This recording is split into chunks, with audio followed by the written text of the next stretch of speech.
Any other questions on that? Can we have first reading of Bill 2010-102?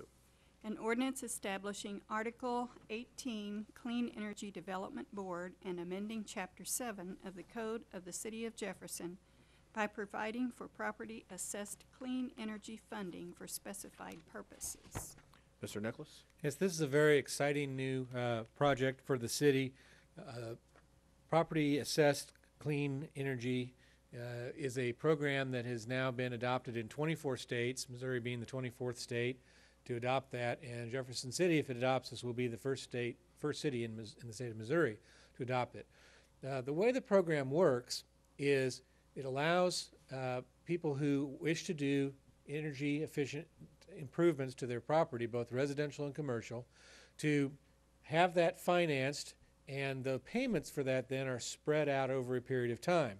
The payments are added to their property tax and paid back that way.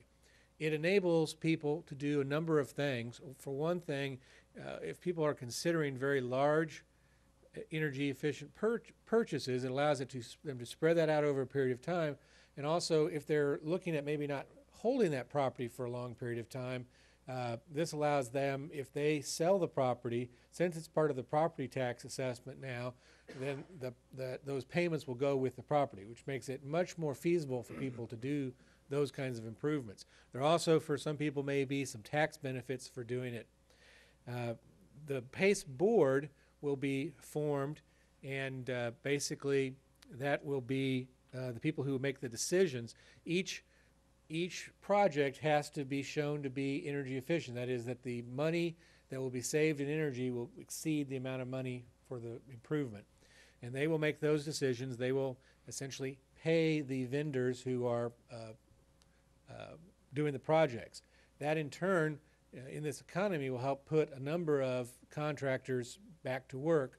The small businesses in Jefferson City that provide heating, cooling, window repair, that sort of thing, put a lot of them back to work, we hope. Those payments then will be a lien on the property, and the PACE board will collect those payments and eventually roll those into a bond, and then that bond will be issued, in that way that the program kind of continues to fund. It's necessary for this program to really work that it has a large enough geographic area. And the way to think about that is that if you did it just in Jefferson City, pretty quickly you would exhaust all of the people who need that sort of service in Jefferson City, and the system would not continue to have money coming in.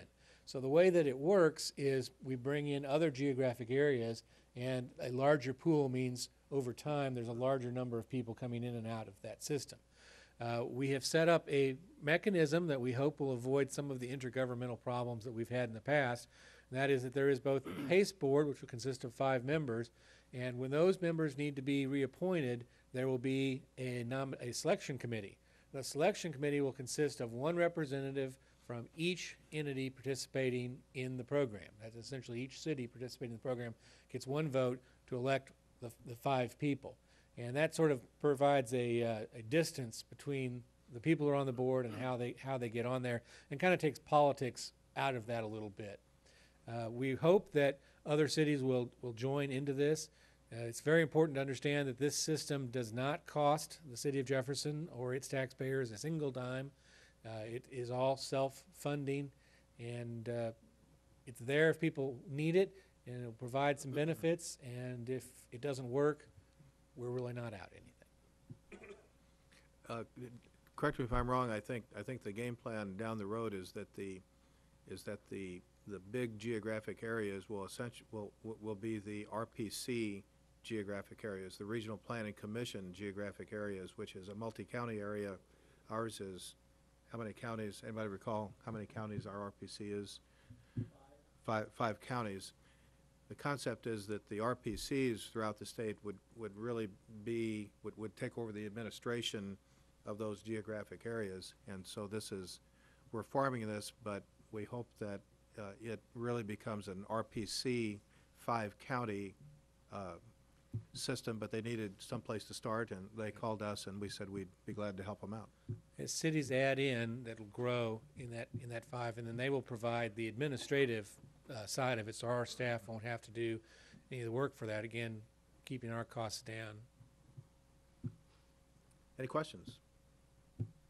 Thank you for that report. Oh, I'm sorry, Mr. Medine? Nathan, you mentioned that there were no public tax dollars, or at least city tax dollars involved in this. Is there any potential liabilities to the city of Jefferson for this project?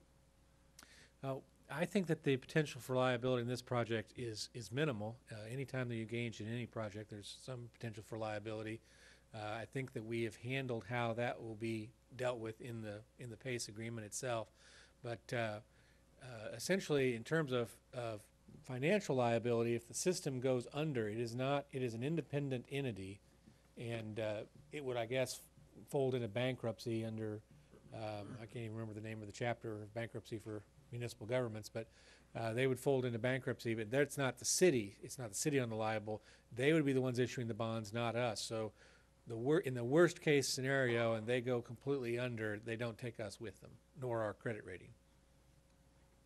Any other council questions or deliberation on the bill?